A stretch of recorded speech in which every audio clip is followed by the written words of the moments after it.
Hey everyone, welcome back to the channel. Today I'd like to go over this image here. This was taken in Point Reyes. I think it was the original lifeboat house. When ships wrecked on the other side of the lighthouse, which is way behind me, they'd get in their boats, paddle around the point, and go help try and rescue people, and then they'd paddle back around to the bay, which crazy if you ask me. But this was, I want to say, like a 2.5 minute exposure. So I smoothed out the clouds, smoothed out the water. What I don't like about the image, actually let me turn my light on here, I forgot to do that. Hey, there we go. Now I look even prettier. What I don't like about the image is the horizon. The horizon and this image, or not the image, but there's a little bit of hillside over here. So I want to get rid of that. Just get rid of the horizon, get rid of the hillside and all that stuff. If you guys ever watch like Gary Goff, people like that, he does a lot of horizon removal in his images, in his black and whites and his color images. So he does a pretty good job on it. So that's another resource, Gary Goff photography or something like that. So you can look him up on YouTube. He's got a lot of informational stuff. So let's go ahead and we'll make a copy of the base layer, because I never want to touch the bottom layer. I always want that one original, untouched. So if I need to, I can always just delete a bunch of layers and start back again with this one. Start with this image. I had to do my typical create my masks, right? So I had to create my dock. And you can see here, this is the unoptimized image or unoptimized mask.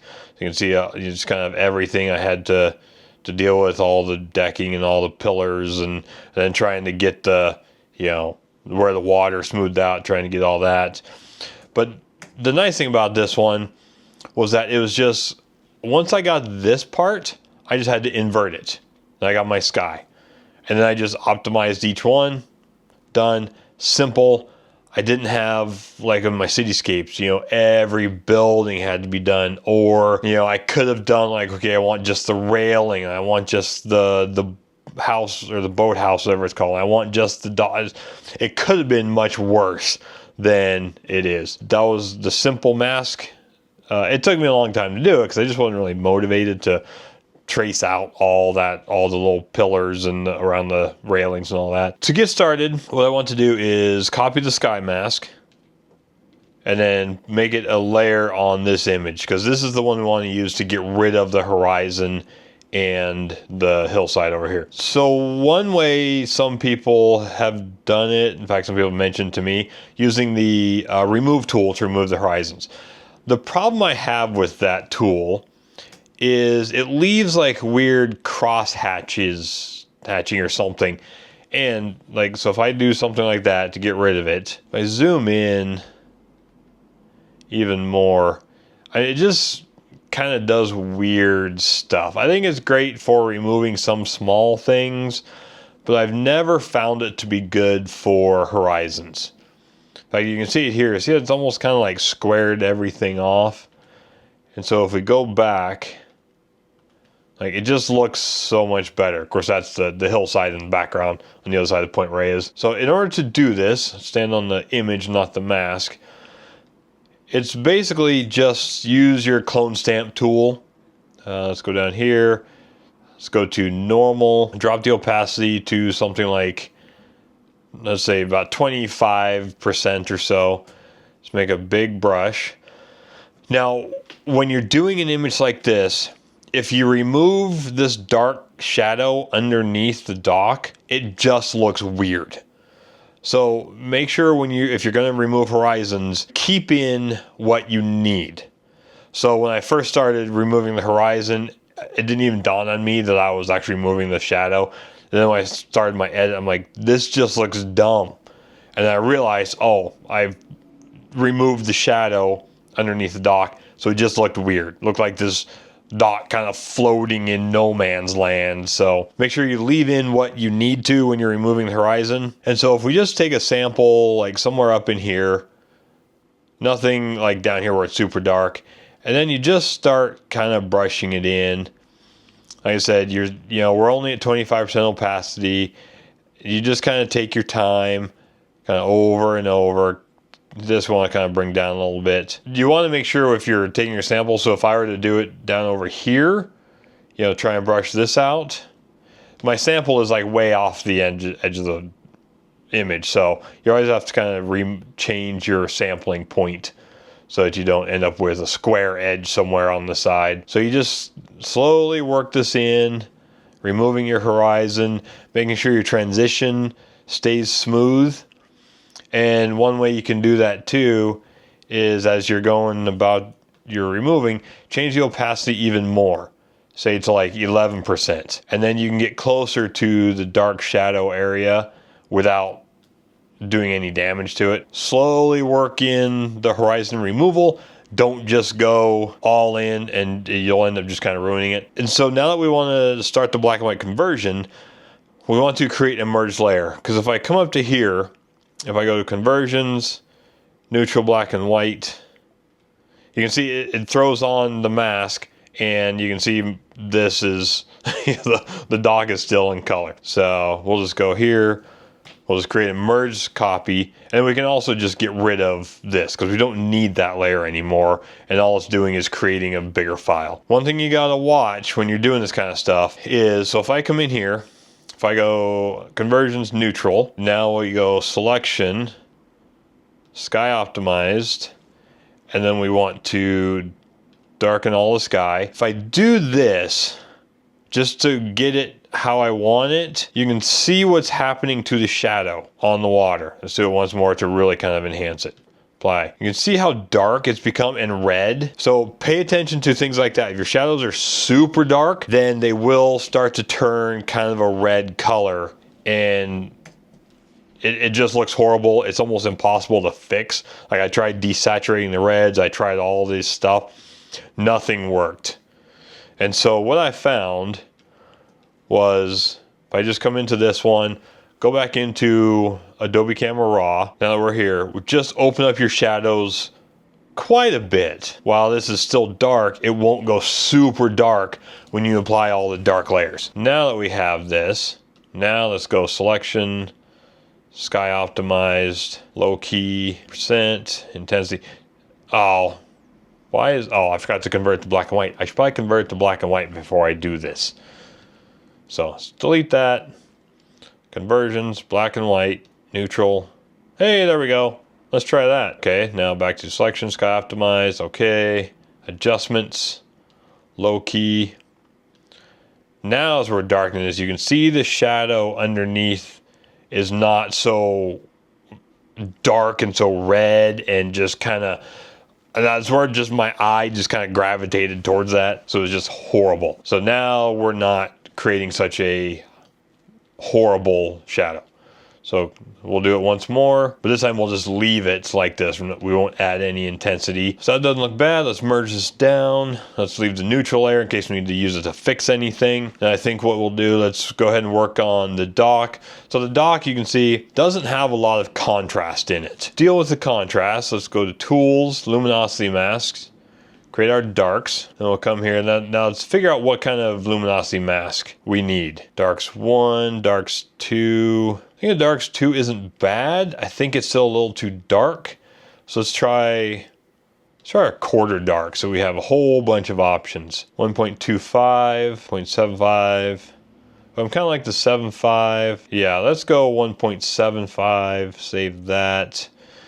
Now let's just find some darker ones just in case we need to do anything else. All right, let's do a dark 3.75. Now we'll remove those.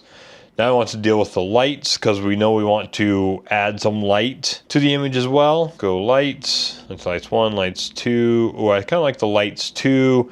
Doesn't have a whole lot going on, but just enough to work the light in and not just kind of high power right away. So let's get rid of all the lights. Now let's try our quarter lights. Come down, let's see. What was that? What did I save before? Lights 2. Let's try lights 2.25, 2.75. I kind of like the 2.75. Ooh, let's go 3.25. Kind of like that, because that'll work really well for kind of over here in the sky. Well, those quarter lights, let's get rid of that. So now we can start working on the dock. So let's create a merged layer. Go selection, Let's see, dock optimized. Okay, and then what do we have for darks? We have darks 1.75, I think is what we will use. Let's go selection, darks 1.75, intersect. Now we can darken everything, but only what's in the dock in the luminosity mask. So let's let me hide my marching ants here. Command H. So darken, just kind of slowly ease the darkness in. Let's go go up to a strength of 2. That's looking better. Now we're adding some good contrast. I think that looks pretty good. So now let's deselect. Let's make another merge copy so that that'll be just the dark section. Now we'll want to lighten everything. So we'll go selection, dock optimized. Let's see, selection, lights 2 copy. Yeah, we'll just go lights 2. We'll start with that. Intersect. Now we'll start lightening everything. So strength of 3. Now we don't want the house to become like overbearing in the image. So I think that's about good. But because we're still in the lights, we want to kind of bring in the light from the right side to light up the dock. So we'll go to our depth. Then we'll go right to left. Strength of 2. I want to go about, so this is basically taking up the whole image. We'll do about half of the image, so it'll kind of fade into about here, kind of leading your eye into the boathouse. So we'll go lighten. And we're just going to keep adding. Let's go strength of 3. You can see we're slowly building light into the railing. Not sure if you can see, but you can start to see the halos start to show up. So that is something that I did fix in the final image. I'm not going to bother fixing it here. So keep going. So I think that looks pretty good. Let's go one more. I think that looks good. Now let's merge all these down. This kind of takes a little bit of time since I created so many of them. Deselect. Now go from there. So we went from there to there. And now it's really bringing out the dock. You can see it's kind of leading you from the right side into the dock, into the house. So I think that looks pretty good. Now I want to kind of lighten this area here. Okay, so what we want to do is let's create a kind of a selection of that. Something kind of like this, about like that. Now we'll save this selection. Save selection, just go selection 1. Okay, with this selection, actually now we have that. Let's deselect that. I think we can just go ahead and merge this all the way down. Now we'll create another merged layer. Try and find a different luminosity mask. So we want to go with lights. And here, lights 1. No, that's S1. Lights 1. Yeah, I think we'll just use a lights 1 from here. So save that one. Remove the lights. Back up here, layers, go selection, S1, selection, lights 1 copy, intersect. Okay, now we want to remove the dock optimized. Subtract. Okay, so now go to Pro Adjustments, go to Lighten, let's go to strength of 3. I think that looks pretty good. Yes, I know, it's just a box. That's the advantage. So let's deselect this. Now, come back in here. S1. Now we want to go to depth and restore. Let's go range of 1 up. 2, let's go range down. Let's go in from that side. Let's go actually a little bit deeper. Let's kind of go down this way, go up that way. So you just kind of work the restore around. Then after we remove this box, not too bad, kind of a little bit of light to the one side. You can obviously kind of refine this even more. One way, here's another way to do this. Let's go back to deselect. Okay, let's deselect. Now let's make a bigger box, something like this. Now let's save this as a selection. Save selection, S2. Now we can restore from the S2. So we can go strength 2. This will just kind of work it in a little bit slower. Something like that. Let's go up.